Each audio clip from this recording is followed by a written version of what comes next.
ભાવનગરના ખરકડીમાં લઠ્ઠાકાંડની આશંકા। ખરકડીમાં ઝેરી દારૂ પીધા બાદ 2 યુવાનોના મૃત્યુ થયા। ખરકડીમાં ઝેરી દારૂ પીધા બાદ 19 લોકો સારવાર હેઠળ। ખરકડીમાં દારૂમાં મિથેનોલ ભેળવ્યું હોવાની પણ આશંકા। ભાવનગરના ખરકડીમાં લઠ્ઠાકાંડ બાદ પોલીસ દોડતી થઈ ગઈ છે। ભાવનગરમાં લઠ્ઠાકાંડ બાદ રાજ્ય સરકાર એક્શન મોડમાં। ડેપ્યુટી સીએમ હર્ષ સંઘવીની ડીજીપી સહિતના અધિકારીઓ સાથે બેઠક। નાયબ મુખ્યમંત્રી લઠ્ઠાકાંડમાં તપાસના આદેશ આપ્યા છે। ડેપ્યુટી સીએમ હર્ષ સંઘવીએ એસએમસીની ટીમને પણ અડધી રાત્રે દોડાવી। એસએમસીના એસપી મયુર ચાવડાએ અડધી રાત્રે ખરકડીમાં તપાસ કરી હતી। મધ્યપ્રદેશથી આવેલા દારૂમાંથી લોકોએ દારૂ પીધો હતો। મધ્યપ્રદેશથી 28 બોક્સ દારૂ ભાવનગર ખરકડીમાં આવ્યા।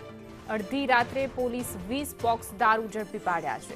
ઝેરી દારૂ પીધા ખરકડી ગામના ઉપેન્દ્ર ગોહિલનું મૃત્યુ થયું છે, તો ખરકડીમાં નશાબંધી વિભાગ અને એસડીએમને તપાસ આદરી છે।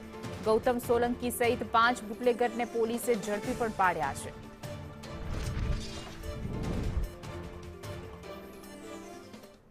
એ ઇંગ્લિશ દારૂમાં આવતો જ નથી। ઇંગ્લિશ દારૂમાં ઇથાઇલ આલ્કોહોલ જ હોય છે। મિથાઇલ આલ્કોહોલ દારૂ તરીકે પીવાતો જ નથી હોતો। સાહેબ, થોડા સમય પહેલા અમુક જે બ્રાન્ડ છે તેની ઉપર બેન મૂકવામાં આવ્યો છે, તો આપણે ભાવનગરમાં આવી કઈ કંપની જે ઇંગ્લિશ દારૂની છે તેની ઉપર પણ બેન છે?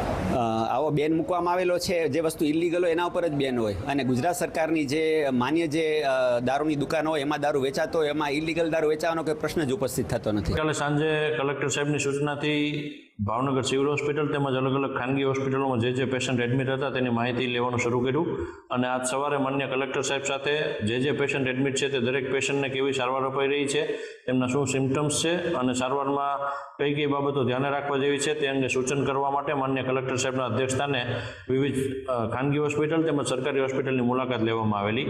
આજના આંકડા પ્રમાણે અમારી પાસે 10 પેશન્ટ સિવિલ હોસ્પિટલમાં એડમિટ છે, 5 પેશન્ટ આરોગ્યમ હોસ્પિટલમાં એડમિટ છે, 1 પેશન્ટ બીમ્સમાં એડમિટ છે અને 4 પેશન્ટ વૈદ આઈસીયુમાં એડમિટ છે। આજે વિઝિટ કરી છે। આજે સ્પુરિયસ લિકર રોયલ સ્ટેગના સેવનના લીધે જે લોકો બીમાર થયા છે એની 30માં 8 લોકો હતા, એ નોર્મલ છે। પછી આરોગ્યમાં પણ 5 લોકો હતા, પણ અંડર ટ્રીટમેન્ટ છે, અને 6 લોકો છે અત્યારે, એક સવારે જ ભરતી થયો છે, એક અત્યારે બીમ્સમાં છે, આ પણ રિકવરી સ્ટેજમાં છે, અને 2 વેદ આઈસીયુમાં છે, ત્યાં પણ વિઝિટ કરવાનો છું। અને જે લોકોએ રવિવારે સેવન કર્યું હશે, રવિવાર દિવસમાં તો સાંજે, તો આ લોકો કાલે એડમિટ થયા છે, અને કદાચ શક્યતા છે કે જે સોમવારે પણ સેવન જે કર્યું હશે તો સંભાવના છે કે 2-5 લોકો આજે પણ એડમિટ એટલે કે આવી શકે છે।